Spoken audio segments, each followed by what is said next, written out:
Team India veteran batsmen Rohit Sharma, Virat Kohli flop form కొనసాగుతుంది. Melbourne టెస్ట్లో కూడా ఈ ఆటగాళ్లు బ్యాట్ నుంచి పరుగులు కనిపించలేదు. ఈ ఇద్దరు ఆటగాళ్లు తమ టెస్ట్ కెరీర్ చివరి దశలో ఉన్నారు. ఇటువంటి పరిస్థితిలో ఈ పర్యటన అతనికి చాలా ముఖ్యమైనది. అయితే ఈ పెద్ద అవకాశాన్ని సద్వినియోగం చేసుకోవడంలో రోహిత్, విరాట్ విఫలమయ్యారు. ఆస్ట్రేలియా పర్యటన సందర్భంగా టీమిండియాలో మార్పుల కోసం డిమాండ్ పెరిగింది. ఈ ప్రముఖుల్లో ఒకరు టెస్ట్ ఫార్మాట్ నుంచి విడిచిపెట్టవచ్చని వినిపిస్తున్నాయి. మెల్బోర్న్ టెస్ట్లో విజయం టీమిండియాకు చాలా కీలకమైనది. లేకుంటే ప్రపంచ టెస్ట్ ఛాంపియన్షిప్లో ఫైనల్ చేరాలనే కలలు చెదిరిపోవచ్చు. అయితే ఈ భారీ మ్యాచ్లో రోహిత్ శర్మ, విరాట్ కోహ్లీ పూర్తిగా ఫ్లాప్ అయ్యారు.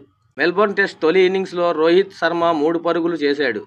ఇదే సమయంలో రెండవ ఇన్నింగ్స్లో కూడా రోహిత్ 9 పరుగులు మాత్రమే అందించగలిగాడు. మరోవైపు విరాట్ కోహ్లీ కూడా ఫ్లాప్ అయ్యాడు. తొలి ఇన్నింగ్స్లో 36 పరుగులు చేసిన అతను రెండో ఇన్నింగ్స్లో 5 పరుగులు మాత్రమే చేయగలిగాడు. ఈ పేలవమైన ప్రదర్శన తర్వాత రోహిత్, విరాట్ ఇప్పుడు అభిమానుల టార్గెట్కు వచ్చారు. భారత అభిమానులు రోహిత్ శర్మ, విరాట్ కోహ్లీ రిటైర్మెంట్పై సోషల్ మీడియాలో శుభాకాంక్షలు తెలుపుతున్నారు. అంటే ఈ ఇద్దరు ఆటగాళ్లు టెస్ట్ కెరియర్ ఇప్పుడు ముగిసిపోయినట్లే.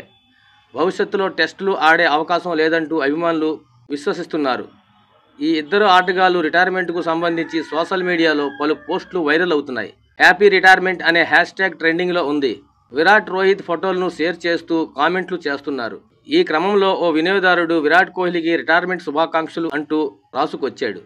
అదే సమయంలో రోహిత్ కోసం ఒక వినియోగదారుడు రోహిత్, విరాట్ టెస్ట్ నుంచి రిటైర్ అయ్యారు, మీ సేవలకు ధన్యవాదములు, హ్యాపీ రిటైర్మెంట్ అంటూ చెప్పుకొచ్చాడు. రోహిత్ శర్మకు ఈ సిరీస్ చాలా ఘోరంగా మారింది.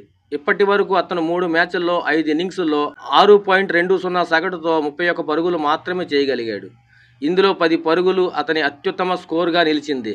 అదే సమయంలో విరాట్ కోహ్లీ 4 మ్యాచ్ల్లో 7 ఇన్నింగ్స్ల్లో 27.80 సగటుతో 67 పరుగులు చేశాడు. ఇందులో ఒక సెంచరీ ఉంది. అయితే ఈ సెంచరీ మినహా మొత్తం సిరీస్లో అతను ప్రత్యేకంగా ఏమీ చెయ్యలేదు. ఇన్ఫర్మేషన్ ఇస్తే ఒక లైక్ చేయండి, అలాగే ఛానల్ సబ్స్క్రైబ్ చేసుకోండి ఫ్రెండ్స్. Thank you.